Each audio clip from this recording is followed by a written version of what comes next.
Quand on ne mouille pas assez, la première chose à laquelle on pense pour pallier à ce problème, c'est d'utiliser des lubrifiants. Le problème, c'est que certains lubrifiants sont fabriqués avec des substances à risque. Une solution face à ces produits nocifs serait d'utiliser un lubrifiant composé d'ingrédients bons pour la santé, comme notamment les lubrifiants à base d'eau. Dans cette vidéo, on va plutôt explorer comment vous pouvez augmenter naturellement votre lubrification. Et si ce sujet vous intéresse, je vous invite à cliquer sur le pouce en l'air pour améliorer le référencement de cette vidéo. De nombreuses plantes sont riches en phytoœstrogènes. Les phytoœstrogènes sont des composés produits naturellement par les plantes et qui ont la capacité de se comporter comme des œstrogènes. L'œstrogène, c'est une hormone impliquée au niveau du cycle menstruel des femmes et qui assure aussi la bonne lubrification du vagin. C'est également l'œstrogène qui contribue au bon équilibre de la flore vaginale. Et donc si par exemple vous avez un taux d'œstrogène trop bas, il est possible que vous puissiez rencontrer des problèmes de sécheresse vaginale. Une façon d'améliorer naturellement votre lubrification vaginale, c'est de consommer des plantes qui contiennent des phytoœstrogènes.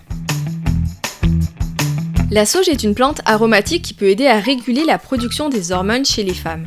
Souvent, on utilise la sauge comme un assaisonnement et donc on le consomme en petite quantité. Mais si vous voulez bénéficier des bienfaits de la sauge, il faut que vous en consommez régulièrement et idéalement, il vaut mieux qu'elle soit fraîche. Vous pouvez aussi prendre de la sauge séchée, mais dans ce cas, il vaut mieux choisir des feuilles entières plutôt que moulues, afin que ses saveurs puissent être préservées le plus longtemps possible. Sous cette forme, vous pouvez la consommer en infusion.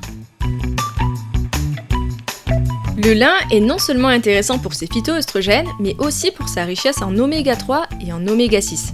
Ceci améliore l'élasticité de la peau et son hydratation. Vous pouvez trouver du lin sous forme d'huile que vous pouvez utiliser par exemple dans vos salades, mais si vous êtes intéressé par ces phytoœstrogènes, il est préférable que vous consommiez plutôt le lin sous forme de graines. Par contre, notre corps est incapable de digérer directement les graines de lin, du coup, il faut absolument que vous les broyiez avant de les incorporer à vos repas. Et pour bénéficier au mieux de ces bienfaits, ne les cuisez pas. Le soja est une plante très riche en phytoœstrogènes. Je suis pour ma part une grande fan de tofu, alors si vous ne connaissez pas cet aliment, la première chose que vous devez savoir, c'est que le tofu, c'est un peu comme de la farine. Vous pouvez en utiliser partout, aussi bien dans des gâteaux que dans des recettes salées. Vous pouvez aussi manger du tofu cru, comme par exemple du tofu aromatisé aux herbes que vous trouverez dans des magasins bio et que vous pouvez mettre dans des salades ou dans des sandwichs.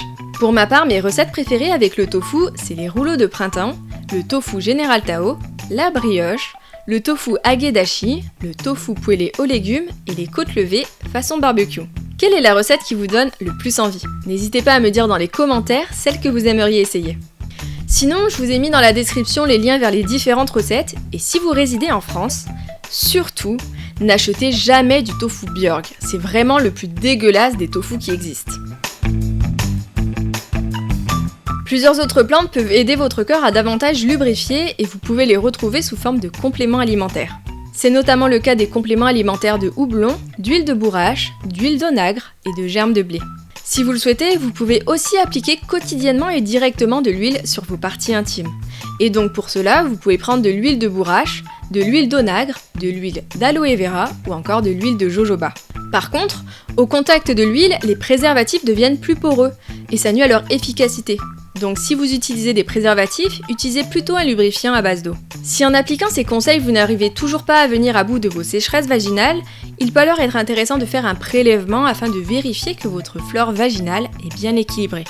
Pour cela, n'hésitez pas à en parler à un ou une gynécologue, sage-femme, sexologue pour trouver au besoin d'autres solutions. OUI est une école en ligne dédiée à la sexualité, au plaisir et à l'orgasme. Le guide 9 secrets pour atteindre l'orgasme vous aide à développer votre potentiel orgasmique. Téléchargez-le gratuitement et découvrez des conseils et des exercices pratiques. Rendez-vous sur le site oui.fun en cliquant sur le lien dans la description. Pour ne pas manquer les prochaines vidéos, abonnez-vous à cette chaîne en cliquant sur la petite cloche.